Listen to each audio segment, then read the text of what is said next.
Robert Young, and Jane White. With Eleanor Donahue, Billy Gray, and Lauren Chapin in Father Knows Best.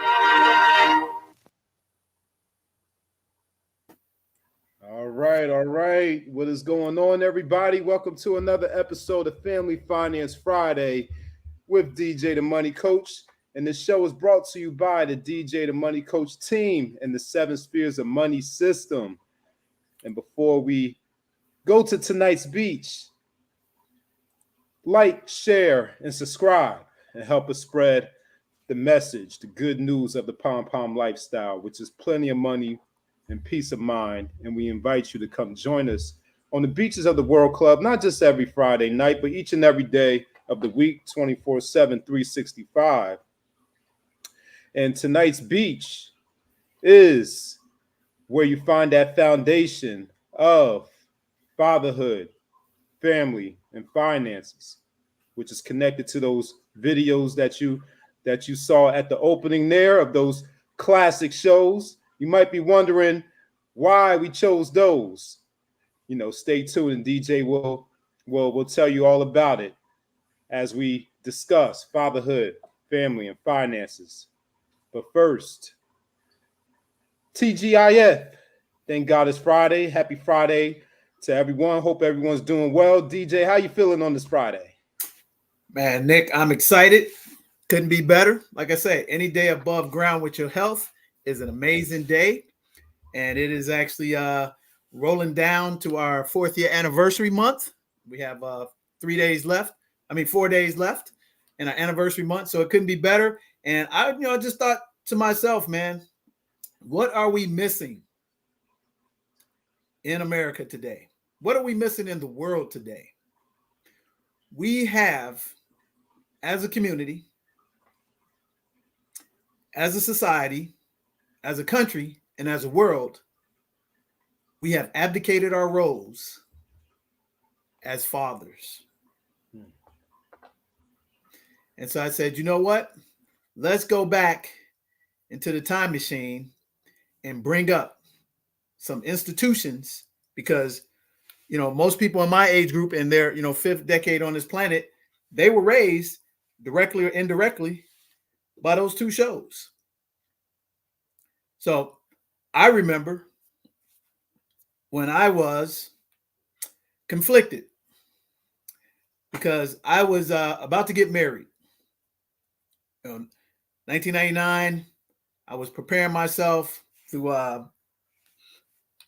premarital counseling with my pastor. And at that time, I had been a surrogate father to my 2 nephews and had been their surrogate for a good 5-7 years, because my sister at that time, was a young mom, and she had got married, had two sons in wedlock. And unfortunately, she married a knucklehead. She married a very successful guy in corporate America, but he was an egotistical, narcissistic, womanizing person. But he had all the pedigree, 6-figure income, all that great stuff. So after being married for about 5-6 years, my sister couldn't take it anymore, and she got divorced and then left herself with 2 young sons. So I took up the task, because, I was single, no children, to help my sister raise my nephews. But then when I found the person that, God had called for me at the time, I was conflicted. And why was I conflicted? Because I didn't want my nephews to fall back from the stewardship that I had taken on as the surrogate for them. And mind you, my sister didn't ask me for the help. It was what you're supposed to do. Okay. So I had been doing this for my nephews at the time. They were 8 and 11 years of age, had been with them, taking them to church, taking them to work with me, to my business, putting them into tutoring programs, Ivy League tutoring, paying for their education, all that stuff. And I remember sitting down with my pastor and then sitting down with my elder, and I said, hey, what do I do about my nephews now that I'm about to get married in 6 months. And man, the profoundness of my elder's words still strike me to this day. He said, you know what? He said, you know what, DJ? He said, we have seen you bring your nephews to church for the last several years, like clockwork, every Sunday, Bible study, all of that. And he said, you know what? Your nephews know the difference between right and wrong because they have been stewarded with a man of God that invested and poured into them enough that now at this time, I think I'm going to take it back. So yeah, I think at that time they were like 12 and 14. He said they have gotten to their adolescence and they have had a stable foundation of a real man of God in their lives that now they know where to come for right and wrong, and they know what to do without you in their lives on a regular basis, because now you're making a transition in your life and you have to be bound as one to your new spouse. And so even though you can spend time with them, but you can't be their father anymore as you were before. But the great thing is they have been shown through actions, physical, spiritually, and financially, what a real father is.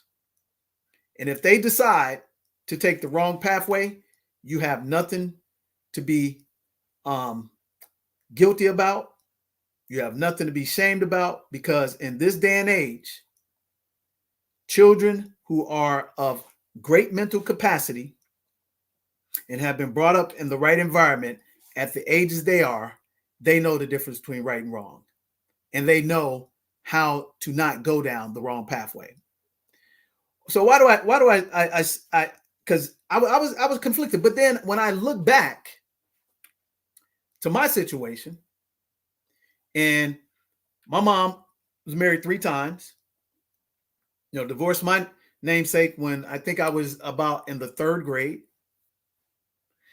And fortunately for me, I had an uncle. His name is Marlon. He's still with us, kicking and doing well. And he went by Uncle Doc.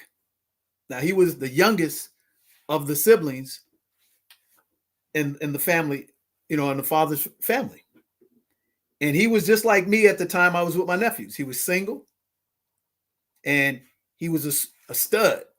I mean, 6'1", great athlete, great in school, community loved him. And you know what he did? He took me under his tutelage. Nobody told him to. We're like 11 years in difference in age, but he took me everywhere. And he became my surrogate for about 10 years. And I remember when he met his wife, Maria, and all of a sudden, he stopped spending time with me. And I remember the feeling I had of, wow, man, why am I not able to hang out with my uncle as much as I used to? Because I was still young. I was, I don't know, man, maybe about 13, 14, 15 years of age, right? But by him standing in the gap, again, he showed me what fatherhood was. And in addition to that, I had the benefit of watching these amazing shows. Fathers Knows Best, The Courtship of Eddie's Father. And then in the 80s, as I was, in my sophomore, junior year in high school, this amazing show, The Cosby Show, came out. And then it struck a chord in me, man, what real fatherhood was, directly and indirectly. And as my pastor said, if you are mental capacity, have all your faculties, and you have seen right from wrong, there's no pressure on the planet when you have a real father and a real fatherhood headship in your presence on a day-to-day basis. So not only did my uncle show me what fatherhood was, but just like myself, my uncle got divorced, but my uncle continued to take care of his children. He was not an absentee father, regardless of the fact that after 20 years or something, he got divorced. He was in his children's lives on a daily. Still took trips with them, still hung out, still had a positive relationship with his ex-spouse. And he paid all the bills for his responsibility. And not only did he do that, but also his older brother, my uncle Cook, let's call him Uncle Cookie. And he too, got divorced after, long, marriage, and had two sons who his two sons are like my brothers to this day. We're thicker than thieves. But he also showed me what manhood was manifested through fatherhood, because he never abdicated his role.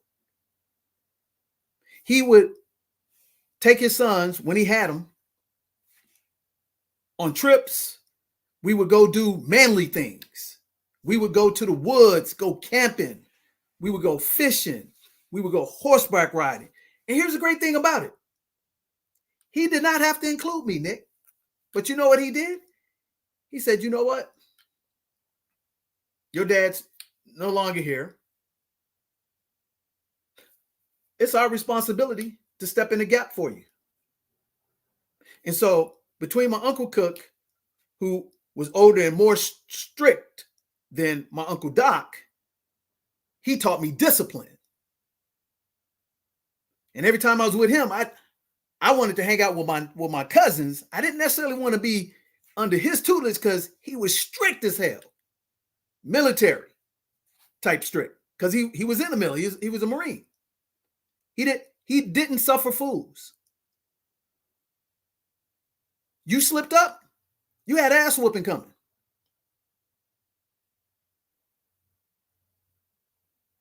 I remember one time, he used to be a big tobacco chewer because he was a big horse guy. He had a bunch of horses. He used to always chew tobacco, wear his cowboy hat after he got off his detective job with the city of Chicago Police Department. And his, getaway, his stress reliever was riding horses, going out to the country, going camping. That was his thing. And he used to always chew this tobacco called Red Man.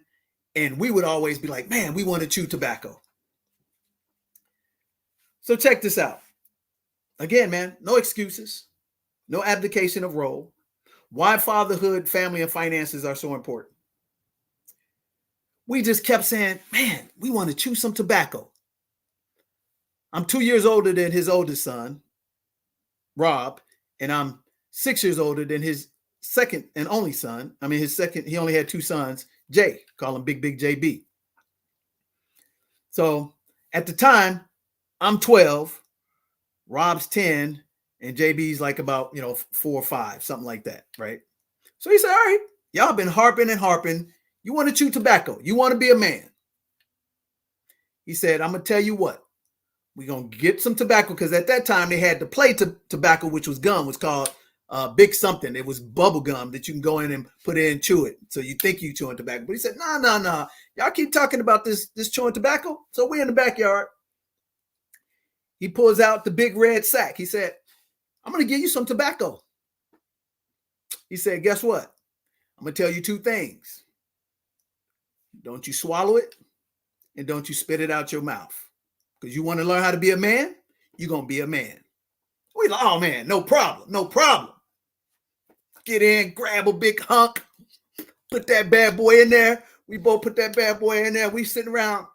Man, he said, yeah, man, don't swallow it.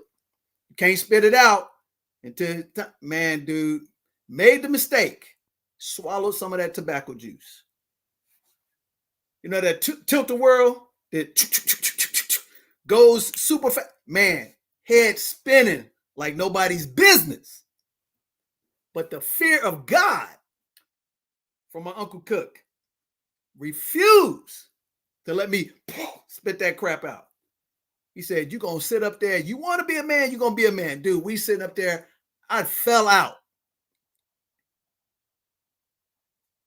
Guess what?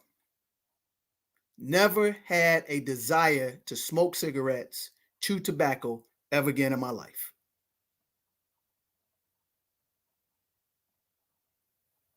Now let's juxtapose that, fast forward to today. What do we see? Beta males who father 10, 12 different children from multiple women and everything, especially in our community. Right before we hopped on here, was watching this show, and they're talking about Tariq Hill, the football player, married, and he's got 10 children and 7 out of wedlock that he done had 2, 3 over the last couple of years, but he's been married for like 5, 6 years. That's not fatherhood. And I'm not picking out Tyreek Hill. I'm just giving you an example. That's just the first thing that dropped in my head. Another example about great fathership. So while we're single, me and my mom and my sister, I call that being single, right? So during the non-married years before my mother found her husband, she's been married to for 36 years now, 36, 37 years, and finally found the right guy that is an amazing grandfather and all that good stuff. There were 2 other examples besides the television shows that allowed me to make good judgment and not using excuses, Nick. Oh, I don't have a father in the house. I don't have a dad. Albeit when I would go to the private school that my mother worked 2 jobs while she was single to put my sister and I in, I would be envious of the kids who had fathers, who had 2-parent households, because we were middle class, and then we became struggling working class when my mother got divorced. But I still went to private elementary school, private high school, because my mother refused to become a victim. But every time there was a parents meeting, event, play, anything like that, the thing that really affected my sister and I the most was our dad was never there. So immediately, resentment, anger, crying out becomes, you know what, let me go destroy some shit. And I had that. But at the same time, having had Uncle Doc, Uncle Cook, and then in my community, shout out to Mr. Richard Dodell. I lived on 120th and Michigan in Chicago. And Mr. Richard Dodell and Mrs. Dodell, they were like the family Cosbys. Now, we had other mom and dads together because fortunately on our block, most everybody had mom and dad, and we were just only a couple of people that were single parent households. But Richard Dodell and Mr. Chapman, Mr. and Mrs. Chapman. Mr. Chapman was a retired sergeant in the military, and he was more your working class guy. But Mr. Richard Dodell was a professional black man. So at that time, I got aspirations to be a professional. So here it is, Mr. Richard Dodell. He's in everything. He's a precinct guy. He's running for alderman. He works at the steel mill as an accountant or something like that. His wife is a stay-at-home mom. He coaches our baseball team. You know what I'm saying? So I'm looking at, so we would go over, his son name was Tyrone, and Tyrone is now like a superintendent in the educational system and was a principal and everything and all that good stuff. And everybody on the block, man, just gravitate to Tyrone's house. We go over there, play Pac-Man. His mom would serve us cookies, always invite you to stay for a meal and everything. You would not want to leave. But this man, he took on the ownership of not only fatherhood in his own house, but he took on the ownership of fatherhood in our community. And albeit, man, I admired this guy, but at the same time, I was envious. Because I was like, Why can't I have a dad in my house at this time? And that's generally how a lot of children feel. And they decide to take the wrong road because their mothers allow them to play the victim role. But Mr. Didell, he would come up to you, he would coach you in baseball, he would coach you in basketball, and then he would say, hey, you know what, DJ? He said, hey, man, I know your dad's not present. You're a great kid. Hey, man, you're very smart. Stick to your books and follow your dreams, man, and everything's going to work out for you. And if there's anything I could do for you, let me know. So even though his teams were the less talented teams, Nick, I still played on his teams in baseball because I was one of the 3 best baseball players in my community. And because he served a higher purpose for me personally, when he needed me to play on his team, I played on his team. So then, as the Cosby Show came out, and then my mother finally got married to the man she's married to now, who's a great guy and a great grandfather, I still did not want that man in my life. So I'm now a junior in high school. My mom's, getting married to this guy. And I'm like, hey, man, you ain't going to be my father. So I'm not really being open to having a relationship with him, right? So the Cosby Show is booming, and I'm watching the Cosby Show, man. I'm excited. I'm like, man, one day I'm going to have a family like that, and I'm going to be a father like that if God blesses me. So then I get through college. I get out of college. I'm about 25, 26 years of age. Have been watching Fathers Know Best as well. And then I met another amazing man. So I met a man named Dr. Melvin Hollowell, who is Dr. Hollowell's father. He was the epitome of the Cosby Show. Man, you talking about excited. Now here I'm 25, 26 years of age. Here's a gentleman who grew up in a negative environment like I did not have a relationship with his father, and he took the road to say, you know what, I'm going to change the paradigm and the pathology of my family, and we're going to go on to greatness. And so this gentleman, he became a doctor, served in the military with his wife, had 7 children, married still to this day, like 60 years, maybe 70, because he's like 91, 92 years of age. I think he's 93, and his beloved wife is 90. But here it is, Nick. He set the bar for excellence indirectly for me. He's got 1, 2, 3 doctors that are his children, 2 sons, 1 daughter, another son who's a world-class attorney. When I'm always talking about that attorney to represent Steve Wynn, that's the attorney I'm talking about. His 3 daughters. He had 4 daughters, 3 sons. 1 daughter is a world-class costume designer, done a lot of the Spike Lee sets, did all the Best Man sets. Another daughter, broadcast journalist. Another daughter, unfortunately, who passed away because she had like cerebral palsy, something like that for long years. Very super successful. So when I had a chance to sit down with him and talk to him, man, and he saw I was a struggling entrepreneur, he gave me a book by Earl Graves, How to Succeed in Business While Being Black. And he wrote in the description of the beginning of the book, he said, DJ, follow these instructions and you one day are going to be a very successful businessman. He said, but most importantly, you be a man of God and you're going to be a spectacular father. So you know what both of these gentlemen did for me, Nick? They set an expectation that made me aspire to rise up. But what do we have today's society? Now that's the second and third example. I even have a most recent example. Eric Dargan.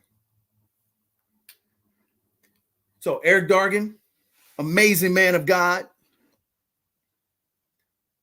Two beautiful children who are about to graduate. Shout out to Eric too. He's literally about to graduate in a couple of weeks here from Morehouse University. His sister will be graduating in a year and a half from here. Now here's an amazing man I met in 2010 or 2012. And I met him at a business event at the Houston Community College for some type of fundraiser or whatever. And we happened to be seated at the same table. And at the time, he happened to be the director of public utility works. So here's a man that, raised by an amazing mother and father, military background, a man that gives you his word, don't have to sign contracts, but gives you his word in a handshake, and is remarkable. So I start looking at this gentleman on how he handled his business, family business, not the business, but the business of being a family father. And I could not do anything but be in direct admiration of the principles that he emulated all the time. Now, mind you, I meet him. I'm in my 10th, 12th year of marriage. I'm at the time I've got 2 or 3 children. And I'm saying to myself, how can I become a better father? And I said, you know what? I can look right around the corner here to this guy right here, and I can emulate his principles of success.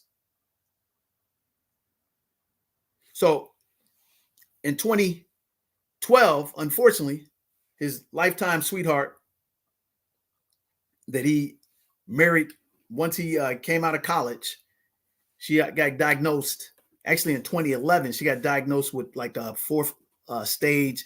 I can't remember what kind of cancer it was, but she literally passed away in 2012. And this man, Nick, I never saw him ever complain, condemn, or criticize, even though God was testing him through hell and back. So if you want to know about character, go read the book of Job. And this man emulates the book of Job. And I would always tell him, hey, man, you have a right to be mad, man. This man handled his business. His wife passed away with dignity, decorum, all of that. And all I could sit back there is just be in amazement. I said, because there's no way in heck I can be the man you are. But at the same time, I said, man, who am I to cry, complain, criticize, go left when I know what right is, when I see this example from this gentleman here? So why am I saying this? Why is fatherhood so important today in our community? So important today in our country? So important today in our society and across the world? Because men are not being real men. And boys who are out here getting people pregnant are definitely not being fathers. And at the same time, they're using the excuse that they came from a bad environment, a single parent household. I was abused, all this, that, and the other. But the reality is, Nick, they know the difference between right and wrong. And most of them have seen a show like The Cosby Show. They've seen a show like Fathers Knows Best. And most of these individuals have been in an environment in sports where they've seen a real example of fatherhood. Unfortunately, Nick, here's where the finance situation comes in. That way of doing it the right way, based on the social environment that we lived in today, does not pay quick enough for you to stay the path of righteousness. So you immediately take the shortcut. You look for the lottery ticket.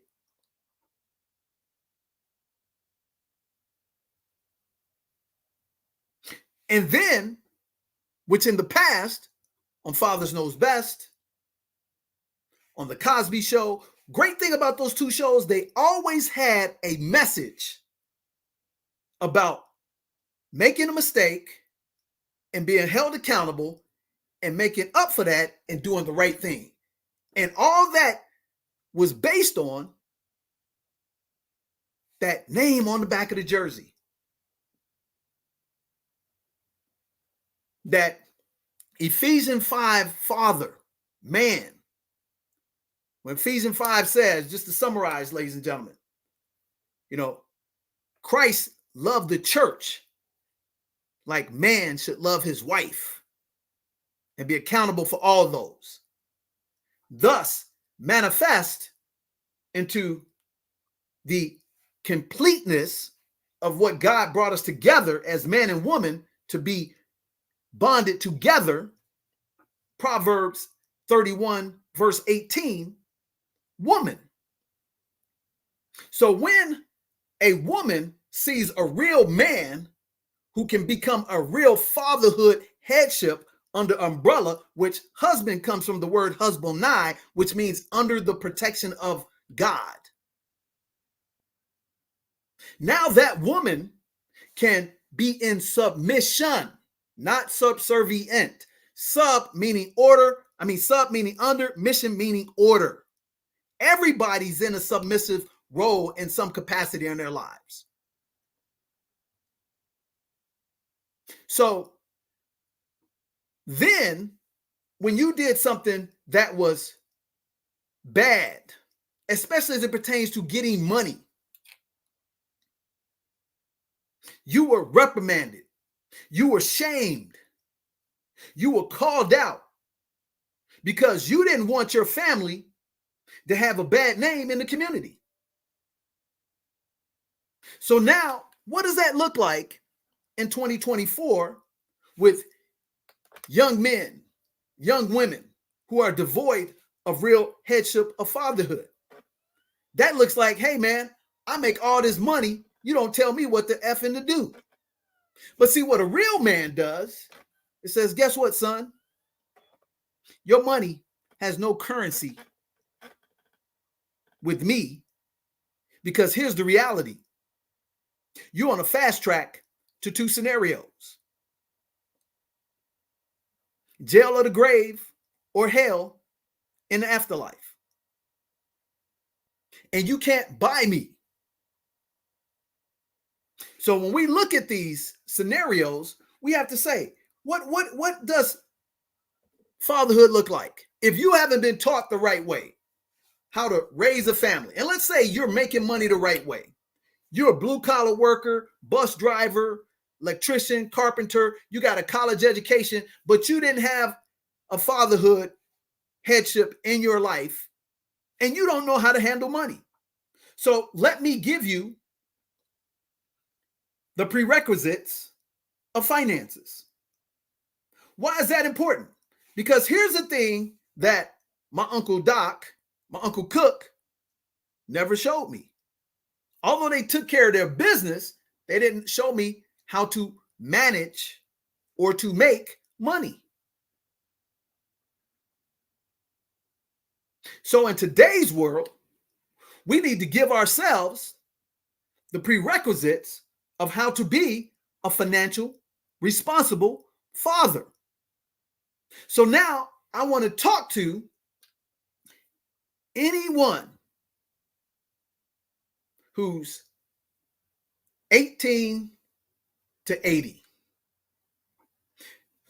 I'm going to give you the basics of what financial fatherhood looks like. And even though you're making money, if you are 5 decades, 4 decades on this planet, you were not taught about financial literacy. So let me give you the basics. Number one, first thing that you should do, if you're already married and you already have a young family or you already have a family, here's the things that you cannot live without to be a successful father. Number one, you need to have a will. Number 2, you need to have a power of attorney. Power of attorney determines if you are going to stay here, if you get sick, and how your things will be taken care of by the person who is your caretaker. Number 3, if you have achieved some semblance of success, let's say you have $250,000 worth of assets, $500,000, $1 million, you should have some form of trust. See, nobody taught me this. So again, fatherhood, family, and finances are all Siamese twins. And some of us get it wrong because we've never been taught. So what we're going to do today is teach you those basics, okay? So what does that look like from a financial standpoint? If you have children in the house, from 0 to 7, once they're able to talk, walk, and do anything, here's what scientists and physicians can tell you. When your child comes into the world, he or she is only cognizant of 3 things: fear of falling, fear of loud sounds, and the fear of public speaking. Everything else is a learned behavior.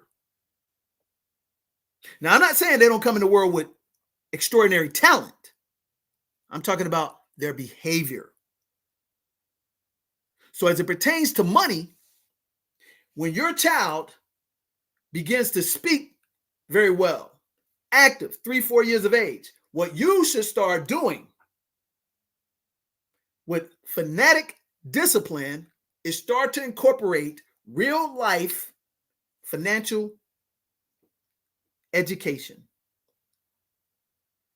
Teaching them the value of stuff. If you're going to teach your child how to play the violin, play the piano, because you saw some great talent in them at a very young age, or you're going to teach them how to shoot a basketball, throw a football like this draft has happened today and yesterday, or hit a baseball, you can take the same time and you can teach your children the stewardship of money. Now, I hear you, DJ. I don't know about money. Well, that's funny you would say that. There's this great man named Dr. Ben Carson. Grew up in Detroit. Single mom household. Mother did not even have a high school education. Couldn't even barely read. But you know what she knew? My 2 sons are going to know how to read and write with the best of them. And you know what she did? She made them go to the library and get a book every week and write a book report. The rest is history. So there's no excuse, fatherhood, if you don't know about finances, that you can't teach your children about finances. So right now, I'm going to show you. So here's what you do. If they can read, write, and speak, which nowadays children are very far advanced, that generally around 3, 4, 5, they can do all those things very well. How do we know? Because we've seen videos on TikTok and IG of little girls and boys rapping pornographic songs at 3, 4, 5, 6 years of age. So if they can do that, somebody taught them. So here's what you do. You pull out 4 envelopes. And if you are not a steward of your money yourself, you do the same thing for yourself. Because here's the thing that never going to change no matter what century we are in. Your children are only going to do what you do, not what you tell them. Your children are only going to rise to average in your household. What do I mean? Well, let's go back to Dr. Hollowell. Since he was a very successful urologist, average in his house was medical doctor. So he did not have to tell his other 3 children, go off and become a doctor. They saw it every day, just like Marcus Welby. They wanted to be doctors. So the thing I teach my children in my household is, here's average. It's the ceiling, baby. Your dads a hardworking entrepreneur, financially independent. Your mom's a hardworking professional in administrative world. That's average. So the worst thing they're ever going to do, Nick, is do less than we've done. So now, let me get back. That 4 or 5-year-old. We're going to take out 4 envelopes. And when you think about giving that kid, and I'm talking specifically to you single mothers, and I'm talking to you knucklehead men who are not fathers as well right now. So when you, mom, think it's cute to go buy your son baby Jordans and your daughters, Gucci or whatever, you can put whatever name on it, but you understand what I'm saying here. When you decide to put some type of designer on their feet, on their body, in their ears at that age, you ought to stop right now and divest and invest in their real future by teaching them about stewardship of money and devoid of consumerism. So you're going to take the first envelope when that baby Jordans you want to put on his feet or that whatever you're going to put on her feet or on her face. And you're going to put that first dollar, 50% of it, in a dividend stock. That second envelope, you're going to take 30% of that dollar and you're going to put it in a high yield money market account. That third envelope, you're going to take 10% of that dollar and you're going to give it to God's kingdom. And then that fourth envelope, the 10% left, then you let them play and do whatever they want with that. Now, if you start out doing that right now, and they're between 3 to 5, based on what we have built in our curriculum called Family Finance 101, if you were to do that and put aside as little as $2,000 a year, which is basically $166.66 a month at the young age of 3 to 5, between 3 to 5, and did that consistently, your child, by the time they're 30, would have $1 million in the bank based on the rule of 72.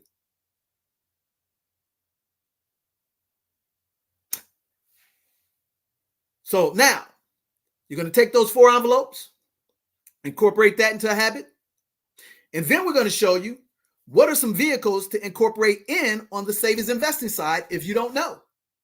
The first vehicle that you're going to incorporate once they become of age to do a little work and you can pay them, you're going to open up a custodial Roth IRA. And why are you going to do that? You're going to do that because a custodial Roth IRA, as you know, if you don't have one, it is a tax-free investment with after-tax dollars, can never be taxed ever again. And because your government literally 7 years ago gave your children the right to open up custodial Roth IRAs, you need to be contributing to a custodial Roth IRA. And it doesn't matter, ladies and gentlemen, if you put at least $10, $20 a month in it. Consistency wins the race over time. So once you open up that, now you're saying, hey, I need to plan for college, secondary school. You're going to subscribe again to another vehicle called the Coverdale. The Coverdale works like a Roth IRA. The great thing about it, not only can you contribute to it, but family and friends and relatives can contribute to it as well. And they can put in $166 per month instead of giving these silly gifts.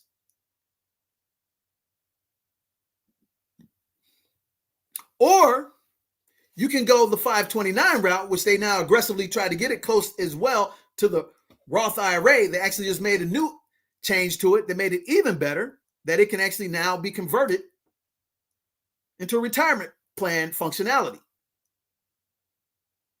So you're going to utilize those vehicles, right? From there, let's talk about insurance. No, wait, I missed the vehicle. UGMA, Universal Gift.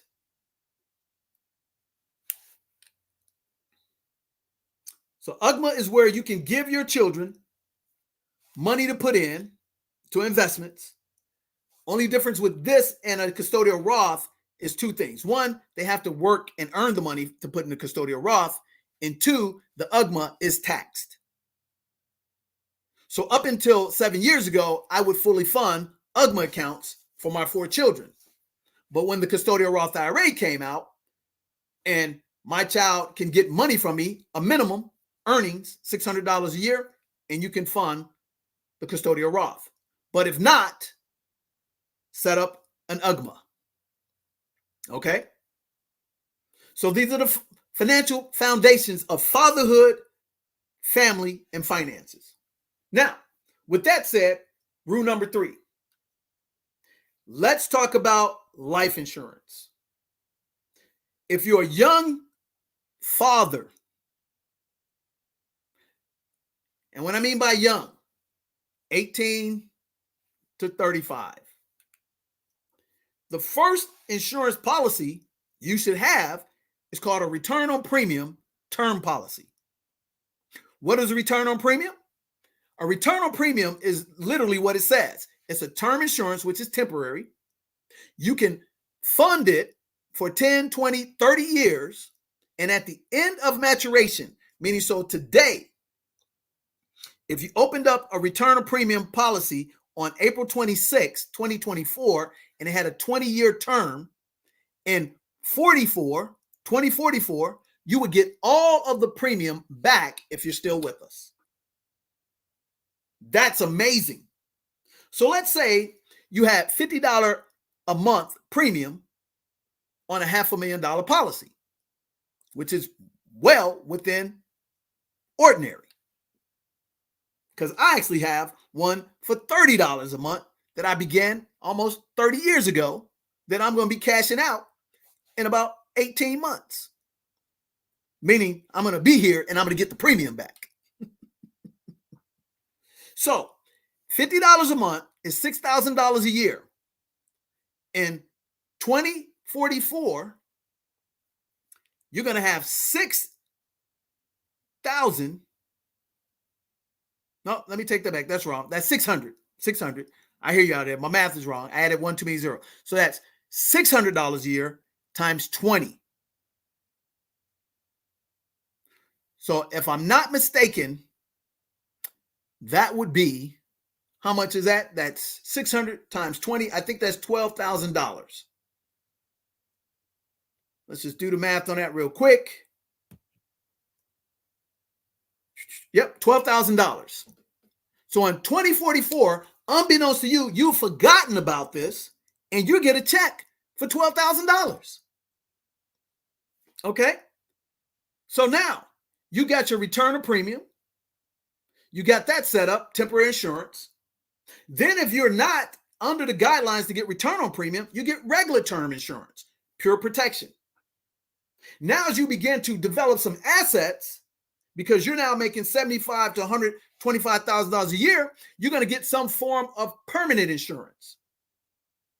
Be it a variable universal life insurance policy, an index universal life insurance policy, a universal life, or a whole life policy because you have massive wealth now. Okay, so that's number 3. Number 4, to be an amazing financial father for you, your spouse, your children, you're going to master the hedgehog concept. What's the hedgehog concept? This is where you determine your successful skill, career, or business. The hedgehog concept comes out of an amazing business book written by Jim Collins called Good to Great. Chapter 5, the hedgehog concept. In the hedgehog concept, it's a 3-legged stool like a business triangle. Number 1, what is your passion or your skill? We determine what that is. Whatever your passion or your skill is, or the gifts that your God gave you, you put yourself in a conducive environment to hone that into a masterful skill. That's the first leg of a 3-legged stool. The second one is, what is your niche? What can you do better in a saturated market than anyone else? And then the third leg of the hedgehog concept is, How do you put people in front of you to show you're the master to sell your product or your service? That's the hedgehog concept. Now, how do I discover that? As a young father, or even a middle age or a 20s to 30s father, you're going to have a subscription to 3 advisors. Number 1, you're going to get yourself a spiritual advisor, and you're going to measure, manage, and make it meaningful of that advisor based on your comprehension of the scripture that you are putting in your soul. So, albeit you're a Christian, a Hindu, a Jew, a Muslim, a Sikh, whatever, you're not going to follow that person's personality.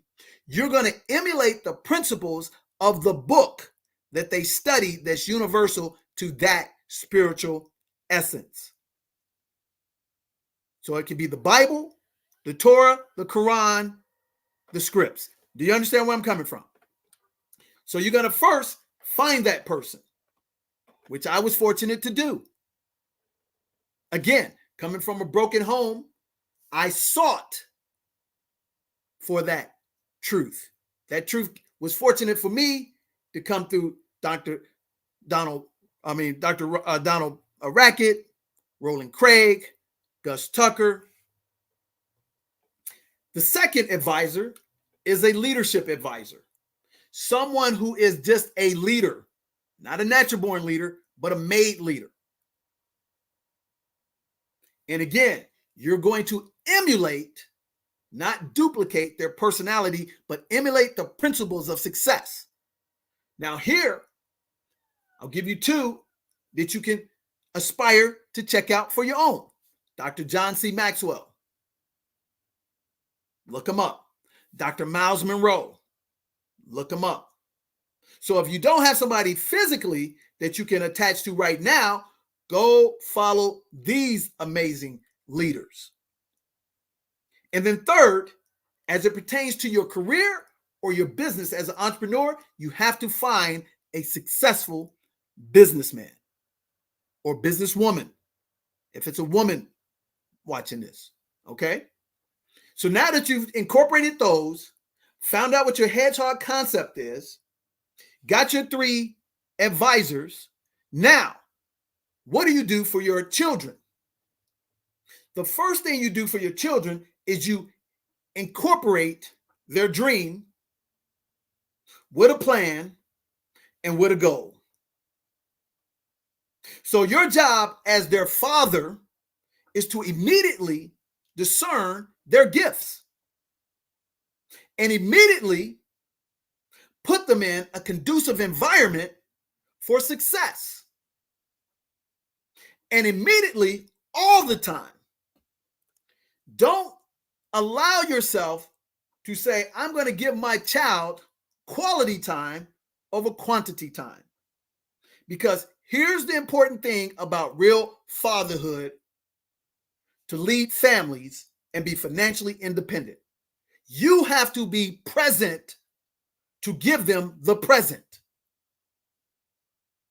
So since I came from a broken family, guess what the number one thing I wanted to do when I decided to get married and have children? I wanted to become the best father I never had. Thus, that's the reason why we show Father Knows Best.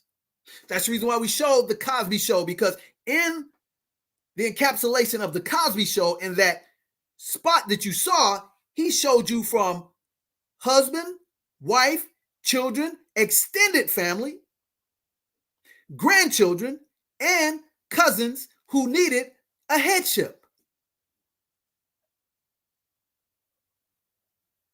Showing the daughters what should be aspired to in finding their Ephesians 5 man, and showing the sons how they can aspire to finding their Proverbs 31 verse 18 wife. That's everything you saw in that closing video. father, wife, children, grandchild,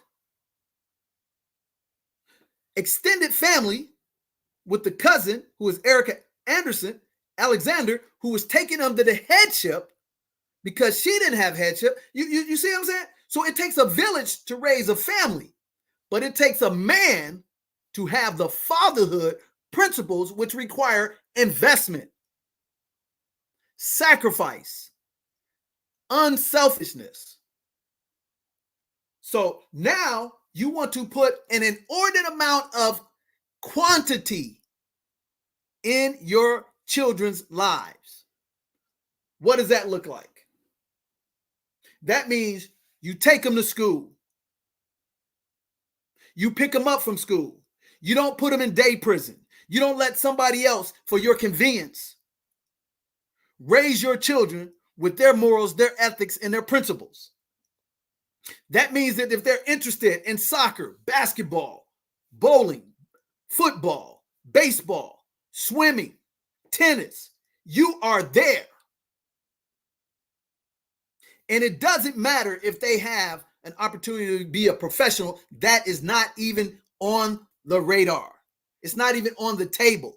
What's on the table is that your daughter, your son are always going to remember. They can't remember you not being there.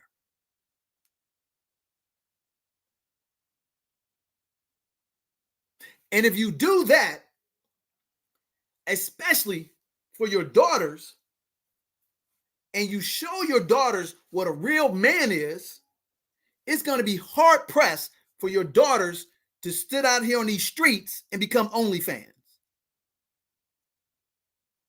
It's going to be hard pressed for your sons to sit out on these streets and be fathering a whole bunch of bastards.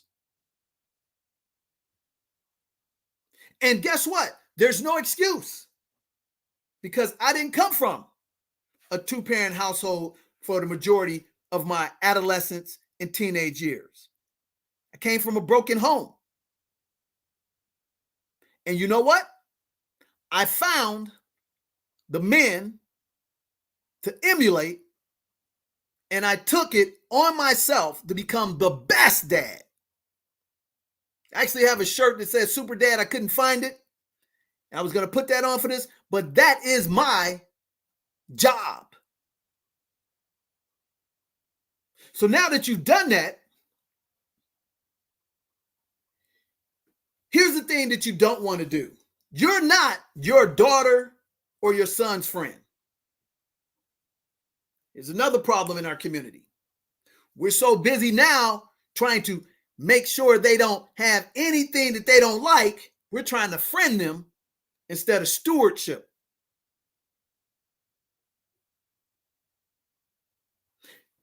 Another thing we do, we dummy down their intellect and we become patronizing to them. You know what I know and what you know? Your children are going to be adults much longer than they'll ever be children, teenagers, or adolescents, or young adults. So what should you do? You should speak to your children and prepare them for adulthood.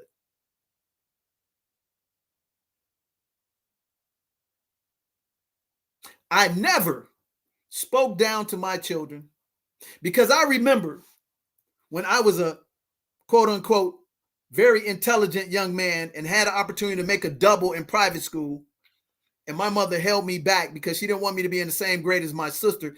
I remember how big of a hit I took on my self-esteem.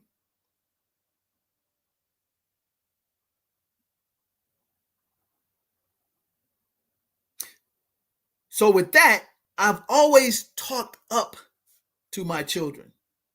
And you know what the amazing thing is that does for them? That gives them the confidence to be in a room with adults, and it levels the playing field,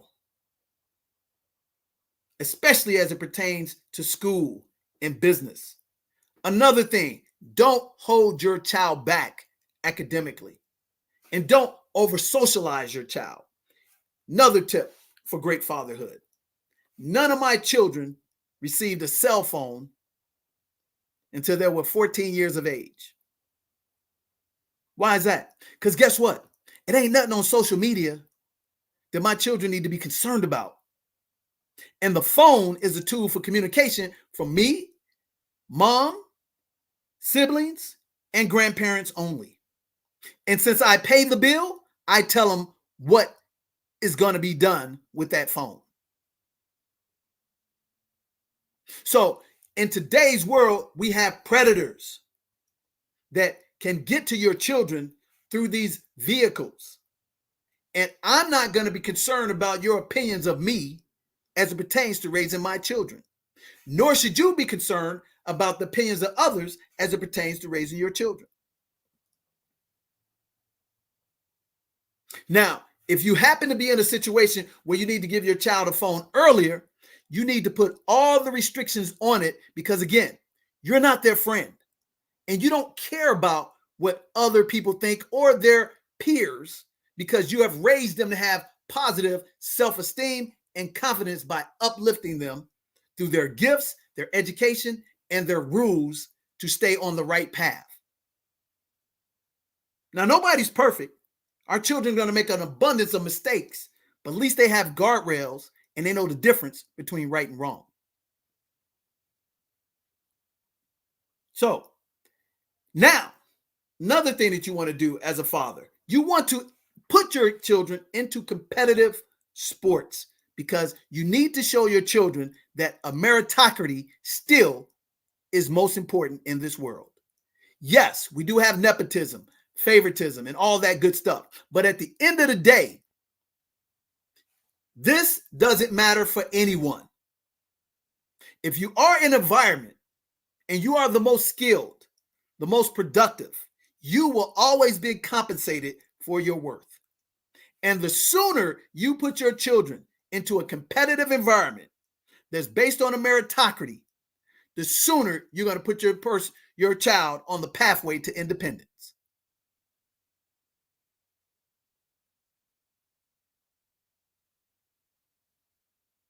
So now that you've done that, here's what you need to establish in the household to your children physically. You need to become the best husband you possibly can be. You need to become the best father you possibly can be. You need to become the best son you possibly can be. You need to become the best uncle you possibly can be. You need to become the best grandson you possibly can be. You need to become the best friend you possibly can be. And most importantly, you need to become the best neighbor you possibly can be. Now, guess what? These are simple, but they're not easy. So what does that require? That requires investment in your personal development, conferences, classes, apprenticeship, mentorship. You need to also be transparent with your children. When you do things wrong, you need to explain to your children and not make excuses. And the sooner you establish this relationship with your children, the better off your children are going to be independent, trustworthy, and you're not going to have to worry about them. But a little in this current world, especially if you're putting your children into these day prisons, public institutions, they will not be penetratable mentally by outside influences because you've raised the bar so high and you have exemplified the principles physically, spiritually, and mentally with them and speaking them up to adulthood. They will have strong common sense and they would have a reverence for the name on the back of the jersey that they would think 3-4 times before they would do something stupid. Now they're going to do some stupid things even though, but they know the risk is not worth the reward if you teach them right. And the greatest thing you can do, especially if you come out of a broken home situation, is explain to them how you were brought up. And don't cast any judgment on who brought you up because they probably had lack of resources, didn't have the stewardship. But once you figured it out, you said, hey, guess what? We're changing the pathology in our family, like Dr. Hollowell. We're maintaining and elevating the positive pathology, like Eric Dargan. We're overcoming a divorce marriage like Roland and then get married to the right woman and be married 25 years later and raising 5 amazing children. We explain it. Because see, when you don't explain it, guess who will? Society will. And it's not going to be positive. This is the tenements of fatherhood. So as it pertains to your responsibilities as a father to your wife, to your spouse, you ought to invest in chivalry. You ought to invest in her love languages. And you ought to be firm with the principles in your house that are not going to be negotiable. What do I mean? I mean, number one, we're never going to argue in front of our children. We're never going to let our children play one against another. And we're never going to be prey or subject to external pressures that don't pay our bills and don't serve our God. This is fatherhood at its best. These are the rules of engagement to fatherhood. And if you subscribe to these, and if you reach out to those 3 advisors, you're going to be the dad of the year, the man of the year. And no one's going to have more impact in your children's lives, your wife's life, than you and God. Because the best thing that you can ever hear from your children when they ask them, who's your hero? My dad, bar none.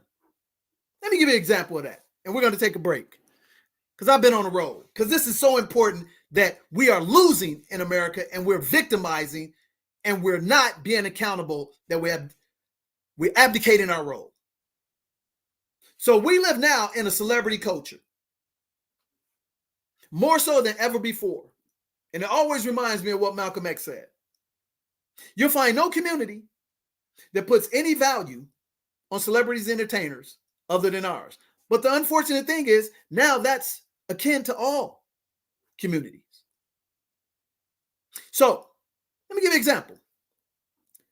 So in 2010, 2012, I'm putting this event on at the Lucky Strike Bowling Alley with the Houston Texans, the Houston Dynamos, which is the soccer team, and the Manchester United,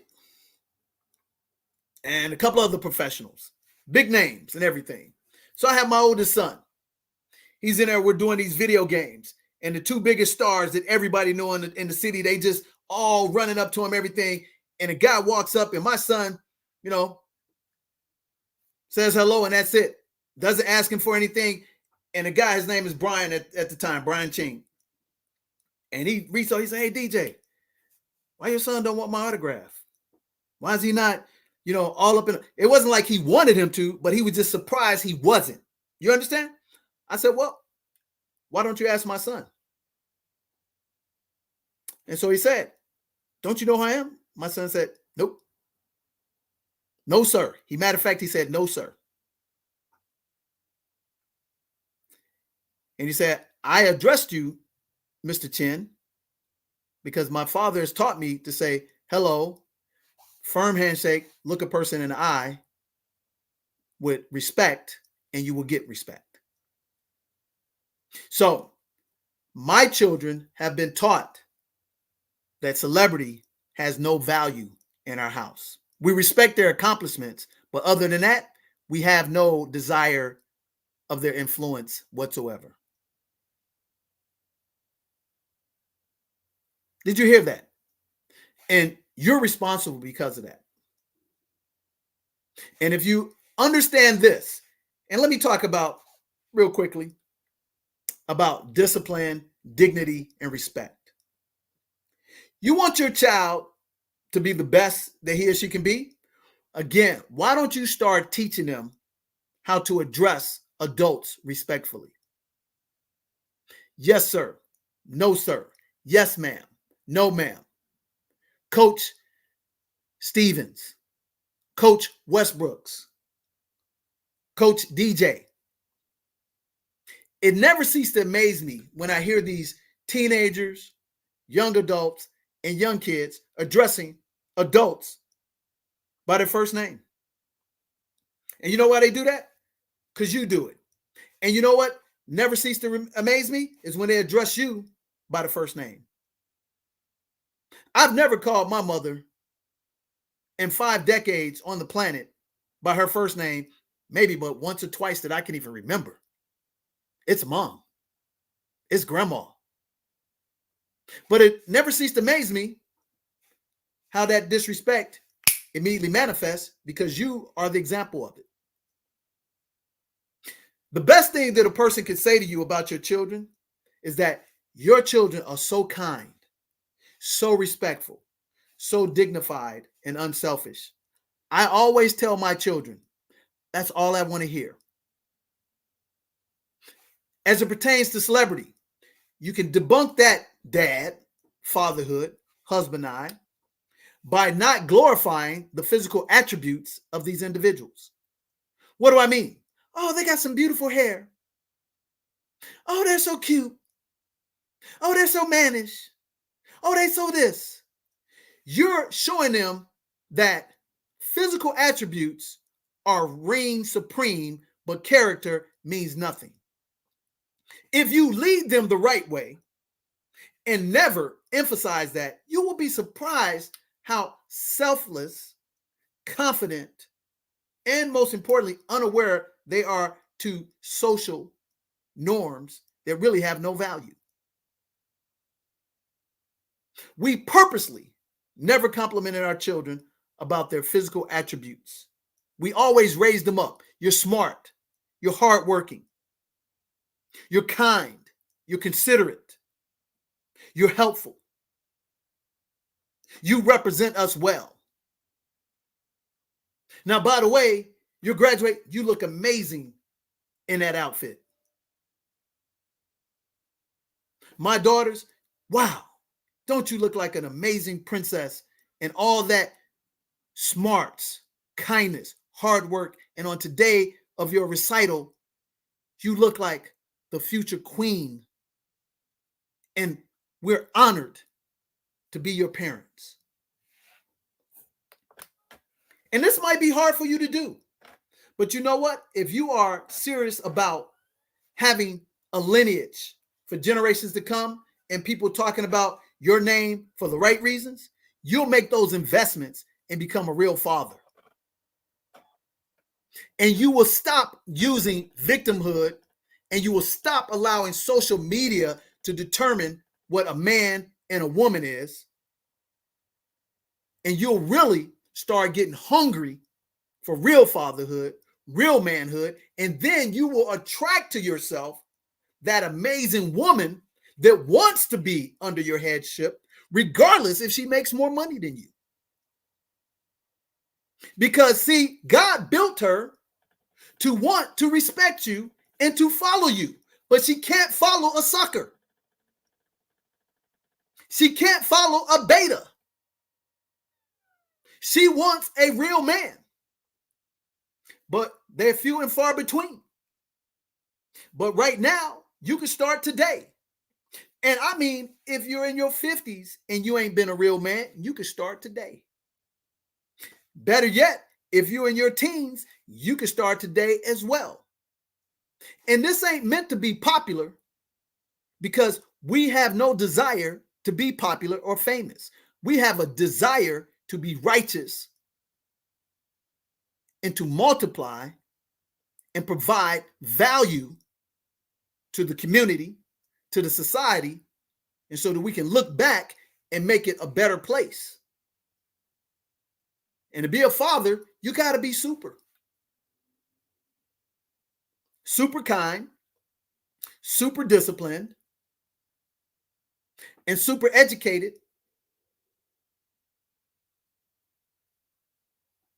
and super conscious of the world around us.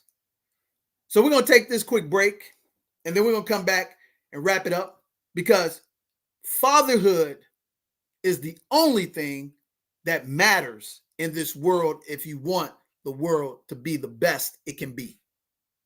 That's right. I say that unapologetically, because if you are not a great man, you're not going to have a great family, and you're definitely not going to have financial success. Now, you may come into some money, albeit a lot, but it's not going to multiply for your benefit. So you're watching Family Finance Friday with Nick Westbrooks and yours truly, DJ the Money Coach. And today's episode is Fatherhood, Family, and Finances. And we'll be right back after this word from us for you.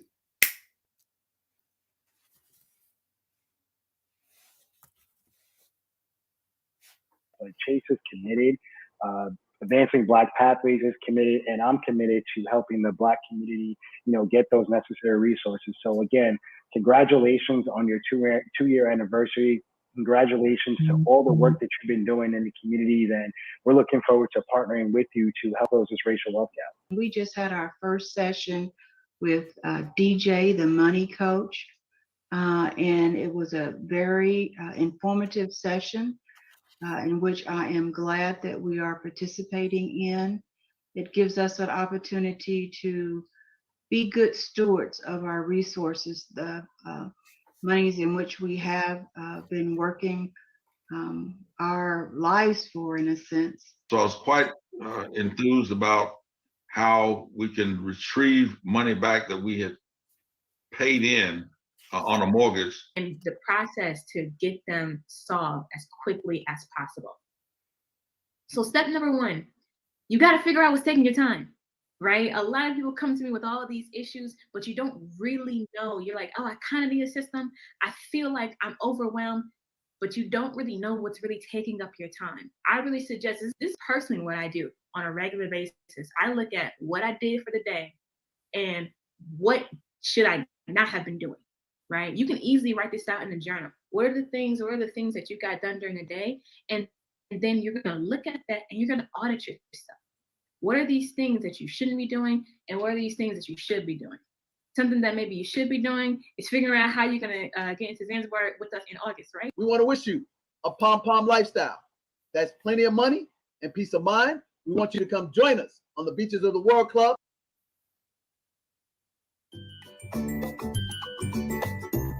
So credit is a necessary function of our society to do anything. So you need to be able to have efficient access to credit, which is other people's money. So if you practice in the pack and you make mistakes, then when you ask your teacher, what I do wrong here, she can tell you, and you go and take the test and you won't make those same stupid mistakes. So rehearse, plan, rehearse. And once you plan and once you rehearse, you're going to go out, and the next step is to take that step and take action. But technically, since you have access to other people's money, wouldn't that put you in debt? It does. It does put you in debt.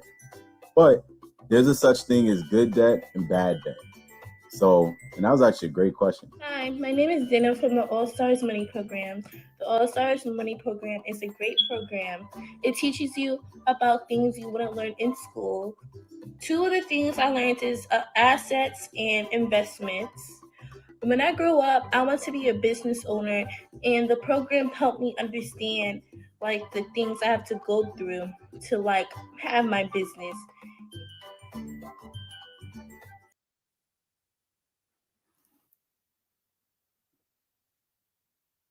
We're back.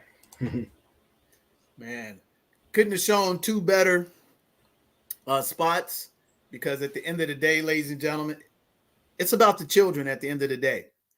The reason why we're seeing so much degradation, reprobation in our community is because we're not standing up as men. And we're definitely not taking the ownership, the responsibility of fatherhood. We're allowing dollars to dictate everything other than principles. And so we're racing to the bottom. I mean, we're there.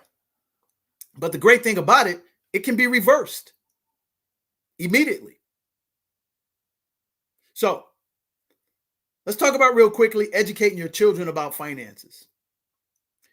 Begin teaching your children about money by age 7. Okay? By age 7. Why is that important? Because again, by age 7, your children are pretty functional, pretty smart, pretty articulate, and they are now taking on their own personas. And if you start teaching them about money at that point, they're going to be off to the races in the positive. They're going to be great stewards. Okay? By age 20, the average child has seen over 3 million commercials. 3 million. Think about it. TikTok, IG, YouTube. Social media has accelerated that. So the best teaching is a good parent example. Again, don't tell them, do it. Take your children shopping for the necessities and teach them about finding values. A great place to do that is a grocery store. Now, nowadays, most people doing that online. So what you ought to do is have once a week a family business meeting for 1 hour and show them how you buy things and make them make the purchases with you.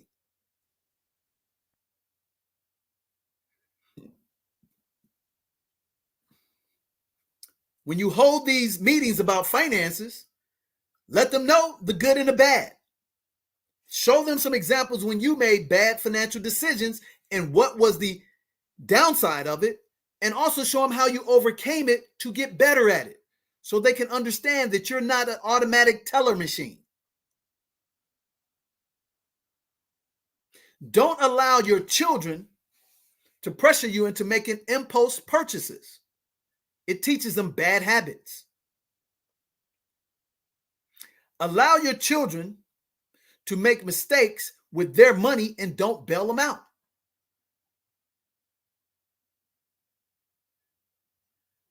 Allowances, probably a foreign word to you people, ought to be tied to chores, grades, character. Let them know, no work, no pay. No video games, no none of this. It's not a requirement for me to provide you with anything but a roof, food, and education. And stop thinking that your children is the most special person on the planet. You need to give them a realistic perspective on life. They're special to you, but they're not special to anybody else. Everybody else is equal. But if you rise up with character, dignity, and respect, you separate yourself from the masses. Accountability. Pay them in cash. Set up those 4 envelopes I talked to you about. One for investing, 50%.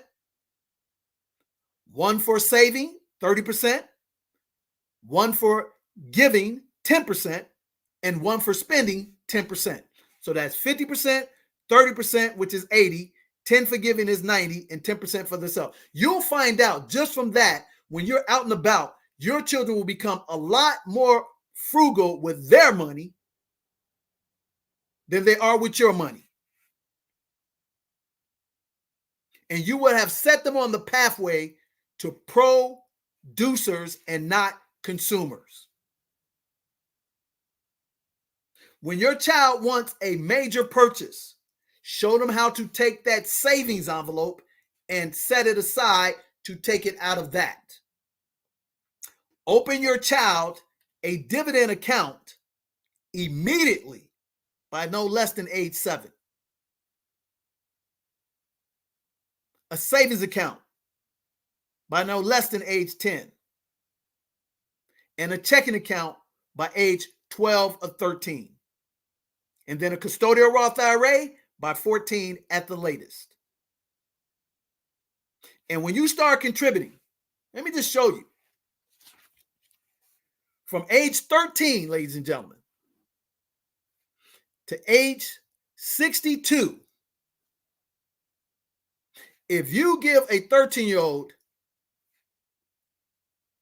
$21 a month and they make a 12% return annually, compounded, based on the rule of 72, they will have $1 million in the bank. And if it's in a Roth IRA, it'll be tax-free forever.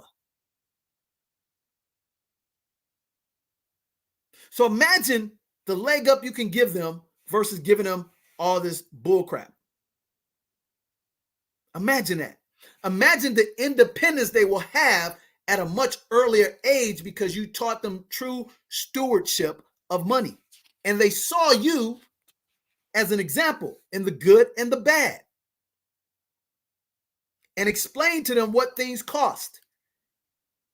And if they get out of line, you check them because you're not their friend. Now, here's the thing you do want to do. As you raise them up, when they become adults, that's when you want to become their best friend. Because now they're excited about hanging out with dad. You're in your 5th decade.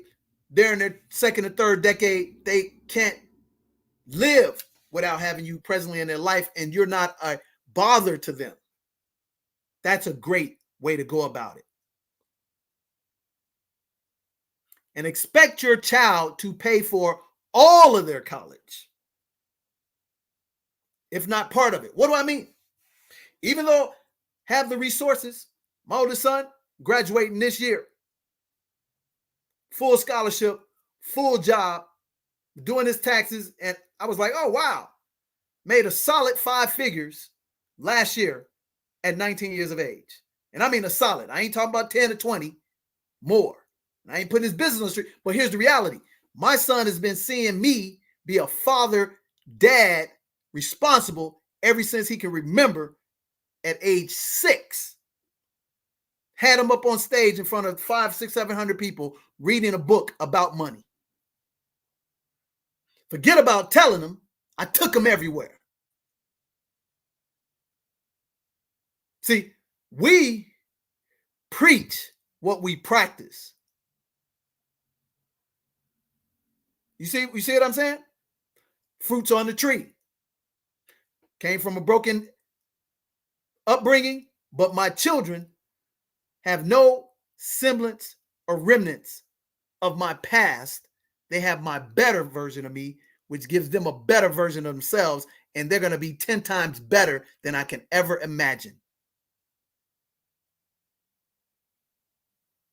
My 17-year-old, who just turned 17 last month, graduates in 4 weeks, already got a scholarship, already got a paid internship, got his license coming in June, going to be paying for his own car, his own auto insurance, driving down, do his own gig.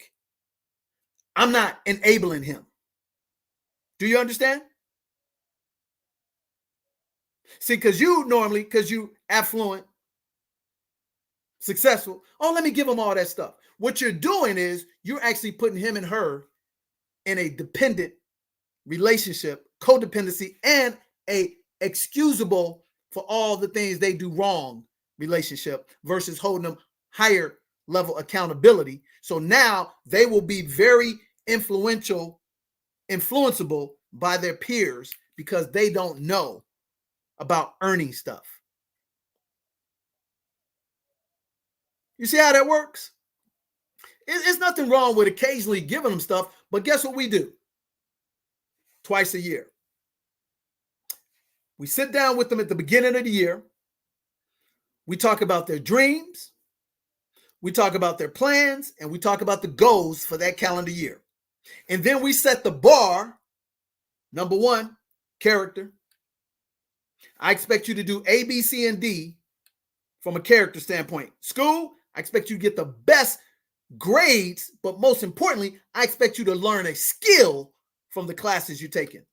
I'm not really concerned about you being an A student. I'm concerned about you being a skillful person that can be gainfully employed or run a business at the end of each year. Now, that goal has a numerical dollar value assigned to it.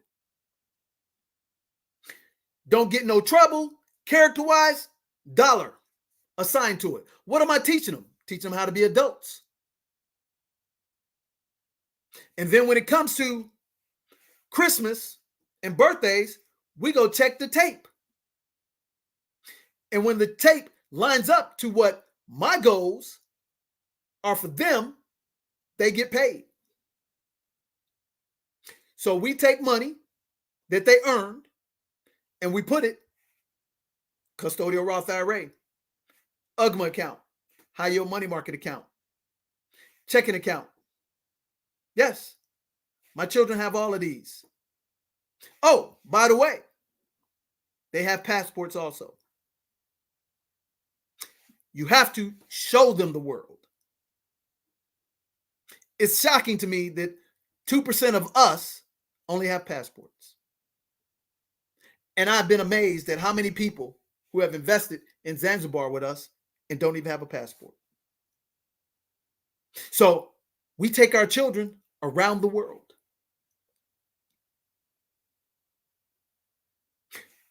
So at the end of the year, it's a annual business report. So in our class, we teach people how to treat their family, personal life like a business. Accountability, profit, losses, assets, liability. So I don't get that BS from my children. Now they disappoint me, but I say, oh, you didn't do this? Check. That's a deduction. You didn't do this? Check. That's a deduction. You want this for Christmas? You want that for your birthday? What skill have you developed? What character am I hearing from the teachers, the ministers, the mentors, the extracurricular STEM programs you're in, that you are a respectful, kind, considerate person? You're doing the extra mile and being helpful. When they do that, every October, every December, we make a deposit that they earned in their accounts. So it's no coincidence that my 20-year-old has been paying for his own apartment for the last 2 years. It's no coincidence that he is embarking on a six-figure income at 20 years of age, because he's highly attractive in the software industry, graduating 2 years ahead. It's no coincidence that my 17-year-old has a paid internship, because it's not luck, ladies and gentlemen. It's standing in the gap and being a real father. It's taking away all the excuses I had, blaming because I didn't have the father that I wanted, and saying, I'm going to use that as the crutch to excuse all the bullshit that I'm going to do wrong and blame everybody, instead of saying, wait a minute, I'm healthy, I got all my mental faculties, and I've seen externally right from wrong. I seen it in Mr. Richard Dodell. I see it in Dr. Hollowell. I see it in Fathers Knows Best on TV. I saw it in the Cosby Show. I saw it in Eric Dargan. I see it in Johnny Sellers. God's no respecter of person. So DJ, which pathway you want to take? Victim or victor? I choose victor. And I know with every challenge that I have to overcome to become, I work through it. And how do I not fall into the pit? It's because I have those three advisors. Do I get down? Absolutely. Do I get discouraged? Absolutely. Am I human? Absolutely. But I am smart enough to know what the Bible taught me. The man who counsels himself is a fool. So before I embark on things, I seek counsel. I make the final decision. And the same thing I afford my children to do. And I talk them up instead of talking them down. And I give them independence because I expect it from them. So let's go to the break, and we're going to wrap this up. And I'm going to recap all the things that are the tenements of being a real fatherhood headship in your household. We'll be right back after this.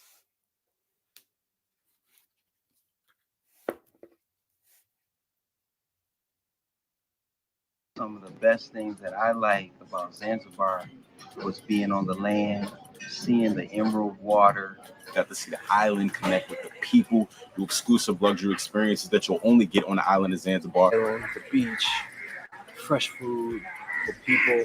I mean, I could write a short book about what I experienced here. Eating the best fruit, vegetables, seafood. Met some amazing people.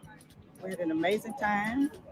I like the tours that we went on, the Spice Island and Paradise Island. The snorkeling. That was an exclusive experience. Huge sandbar. That was set up like our private dining area. The sand is soft, the water is warm. Unadulterated, pure, simple, Zanzibar. So the opportunity in Zanzibar is very, very, very, very clear. There is nothing but economical growth and development happening right now. Zanzibar, just because it's an up and coming area. Get here and you see the opportunity. And then you come on the African side, you get to see even a different type of togetherness. Being able to ask questions, and DJ was just like, hey, ask me anything. Plenty of money and peace of mind. Zanzibar all day. All right, welcome back. You're watching Family Finance Friday with Nick Westbrooks and me, DJ the Money Coach. And today is the most important show we've ever done, in my humble but expert opinion. It's about fatherhood, family, and finances, how they are interchangeable and they are Siamese twins. In no way on the planet can you have real success as a man without being a real father with a fatherhood headship. That leads into family, that leads into finances. It's simple, but it's not easy. And there's no excuse for you to allow yourself to lay down and be lazy and allow the world to raise your children with their morals, their ethics, and their principles, because they are not of God. So with that said, we're going to do a quick recap, and we're going to allow Nick to post these because these are important. So 10 rules to fatherhood the right way, as I learned directly, indirectly. And here's what Abraham Lincoln said. You can learn two things from people: what to do and what not to do. You have the power, and the gift that God gave us is will. So will you do it the right way, or will you shortcut the shortcut and do it the wrong way and allow your legacy to be lunacy? So, rule number 1, will, power of attorney, trust. Rule number 2, Roth, custodial Roth, UGMA, Coverdale. Rule number 3, return of premium, term insurance, term, index universal life, annuities, whole life. These are insurance vehicles. We teach you how to do them. If you don't know how to do this stuff, all you have to do is reach out to us. Rule number 4, find out who you are, personally or in business. It's called the hedgehog concept, out of the book Good to Great by Jim Collins. That means that what's your passion or your skill, what's the niche, and what's the economic engine or marketing tool that brings people in front of you to sell your product or your service. Number 5, most importantly, especially if you are a boy or a beta male that came from a broken home, single parent home, extremely with being raised by a woman or a grandmother. You need to go seek out 3 advisors immediately. Number 1, a spiritual advisor. And you need to emulate the principles that they demonstrate. That means you read the book and make sure it's meaningful, measurable, and manageable based on your comprehension that this spiritual leader is doing right and they have the fruit on the tree. Do you allow them to advise you? Never their personality. Number 2, a leadership advisor. John C. Maxwell, Miles Monroe, to name 2 stalwarts that had decades of proven fruit on the tree. And number 3, if you want to have a great career or be a great entrepreneur, you need to have a great business leader who, again, you emulate the principles of their success, and they have the fruit on the tree. What's the fruit on the tree? They have equity and ownership in real assets. They have a vast network that they can give you access to help you execute your dreams. Number 6, for your children and for yourself, you must have a dream from God. Have a plan and goals. Your children need to see you working for your dream to elevate their dream. A lot of people don't realize the importance of that. And I didn't dawn on that a lot, but this is very important. What makes my children so successful is because they see dad constantly working on his dream. I don't put my child's dream in front of my dream, because if I do and they hit a bump in the road, they have no metrics or no model to say, well, where do I go? I support their dream and add resources for them, but I show them I'm still building my dream. And in the process of building that dream, I show them how I overcome the hardships. And that's the most important. That's the legacy. If I leave this planet right now, my children would know, hey, my dad always had big dreams. He never was afraid to attack the things that he wanted, legally, ethically, and morally sound. Thus, if some great inspiration hits them, they're going for it. And then, most importantly, I put them in an environment of their gifts at the youngest age, because they're going to be adults far longer than they're going to be a child, an adolescent, a teenager, or a young adult. So if I make them comfortable to be around other people and their gifts are more accelerated than theirs, there's not going to be an intimidation factor, and they're going to be comfortable and with humility to work on their dreams to impact a nation.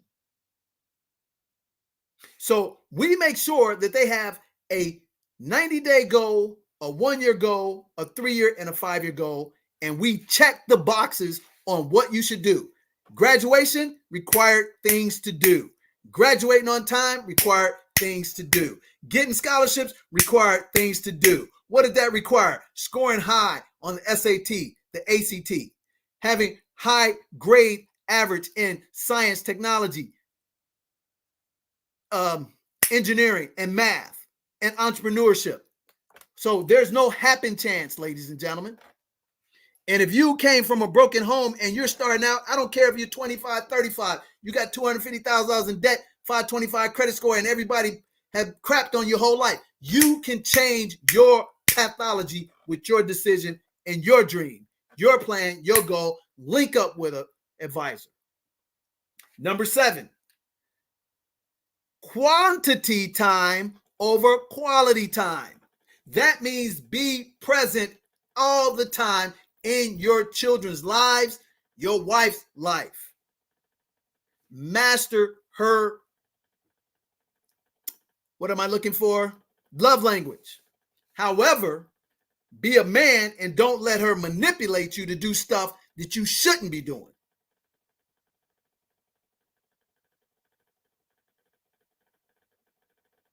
And understand, it is a completion relationship, interdependency, and God gave nobody dominion over no man or no woman. It is completeness, not competeness. So if you happen to have a wife or a fiance or a girlfriend that makes more money than you, her money is not going to precede your leadership, because she respects you because you are a man of God and you have the husbandly traits. Your children are never going to remember you for just special occasions. They're going to remember you were always there. It is imperative that you are in your child's life from the day they're born to the day they are 21 years of age. You are actively building up quantity, quantity, quantity, quantity, and more quantity. Number 8, no friend. You're not your child's friend. You are their steward, their guide, their portal, their advisor, protector, provider, and chivalry with your daughter is so imperative. Teach her how to become a Proverbs 31, verse 18, young lady, to become that woman, and how to teach your son to become an Ephesians 5, verse 20, young man to a man.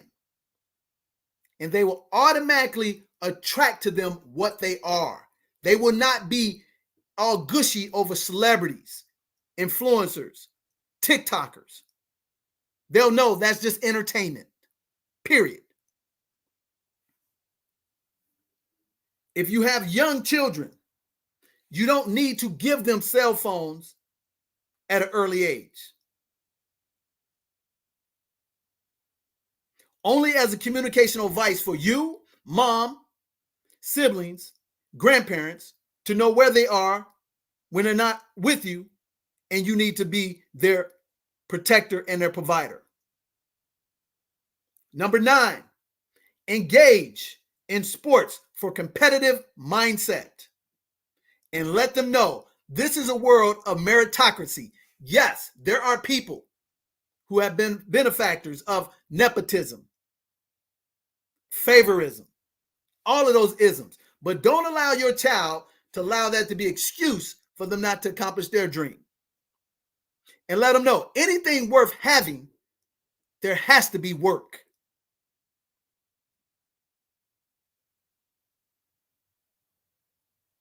And last but not least, number 10, transparent with them.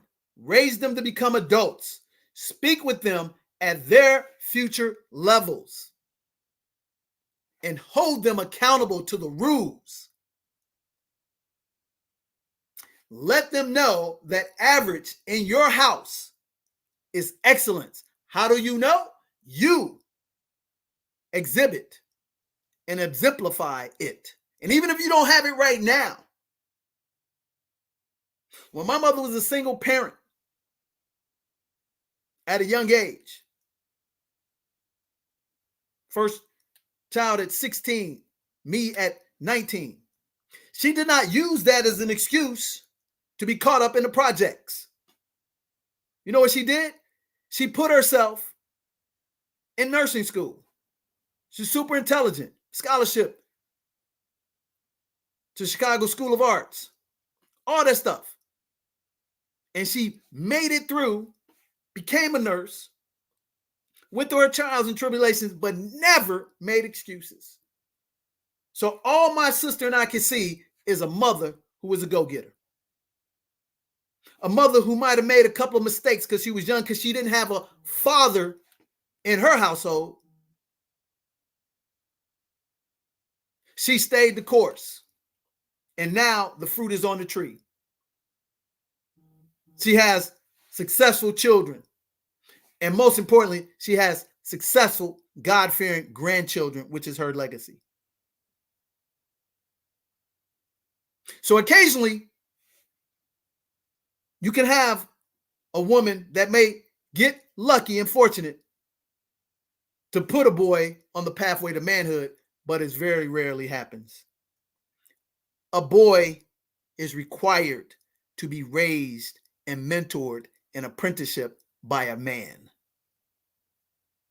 And unfortunately, today in our society, 75% of newborn boys and girls in our community are raised in single-family households.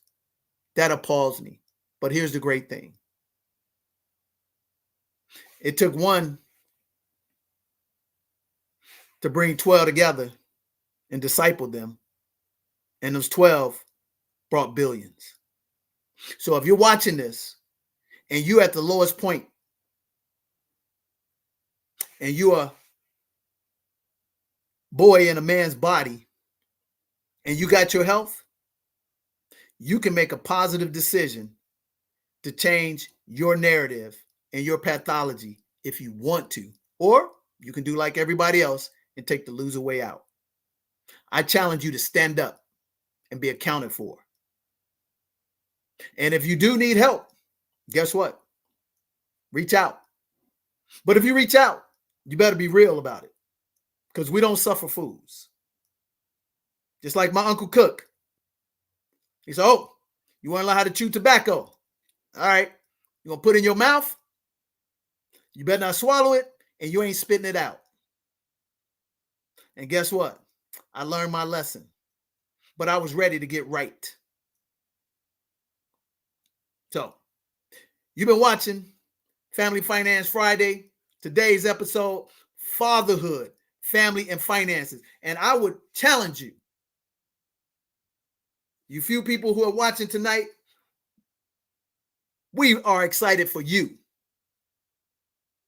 Because we know, you know somebody who needs this. And if you do not share, like, and subscribe, you have abdicated your role and you are a contributor to the degradation and the reprobate minds that we are being smothered by in today's society. Or are you going to stand up and have a backbone and you're going to share this information with that kid you know needed? Or that 30-year-old or that 40-year-old. They may not hear you, but if you just send them a link, just like everybody be sending people TikTok and all that silly stuff, they might just get the SOS and the life preserver that they need, because you had the courage to do the right thing. So, on behalf of Nick Westbrooks, you're watching Family Finance Friday, our most important episode, Fatherhood, Family, and Finances. I'm DJ the Money Coach, and as always, we wish you a pom-pom lifestyle. That's plenty of money, peace of mind. Come join us on the beaches of the World Club. And if you'd like to check us out in Zanzibar, hit the link, come to the investment opportunity, and we'll see you next time and celebrate. If you're above ground with your health, God bless, peace, and prosperity. I'll see you on the flip side. All right. Good night, everybody. And on the way out, just want to give a shout out to my father because his birthday is tomorrow. So shout out to my father, who exemplifies all those attributes of a real father, son, brother, uncle, all those great things. So shout out to my father, Tom Westbrooks. Happy birthday tomorrow, April 27th. Happy birthday to Mr. Westbrooks, Mr. Tom Westbrooks. And you have been nothing but a blessing to me, sir, because your son is nothing short of amazing character, unselfishness, and he is a man's man. Shout out. That's what we're talking about, ladies and gentlemen. God bless. What a better way to end this story.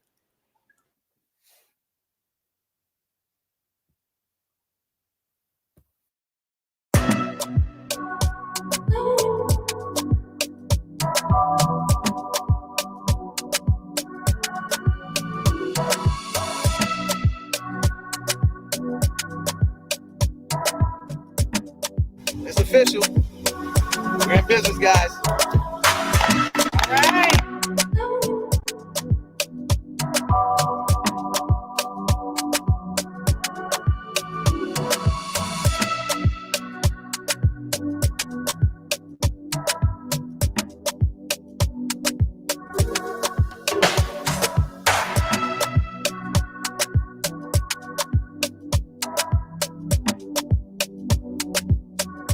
Here's where we do it at, baby. Cooperative economic.